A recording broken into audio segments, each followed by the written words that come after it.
Bible est en fait une collection de livres, 39 dans l'Ancien Testament et 27 dans le Nouveau. Elle a été rédigée par 40 auteurs différents sur une période de 1500 ans. Les auteurs exerçaient des métiers complètement différents. L'un était roi, un autre berger, un autre médecin, d'autres étaient pêcheurs, historiens, prophètes et théologiens.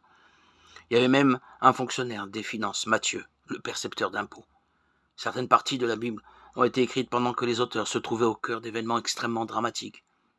Emprisonnement, grande souffrance ou face à la mort. Alors que d'autres parties ont été rédigées lorsqu'ils étaient au comble de la joie, en train de fêter la victoire d'une bataille, lors d'une fête, pour un mariage ou lors de la naissance d'un enfant. La Bible a été écrite en 3 langues différentes, l'Ancien Testament principalement en hébreu avec un court passage en araméen, et le Nouveau Testament en grec. La plupart des auteurs ne se sont jamais rencontrés malgré tout. La Bible se lit comme la révélation continue de la relation de Dieu avec les hommes. On pourrait presque penser qu'elle est l'œuvre d'un seul auteur. Cette réflexion est d'ailleurs tout à fait exacte, car derrière ces 40 auteurs humains se dissimule l'auteur effectif de la Bible, Dieu.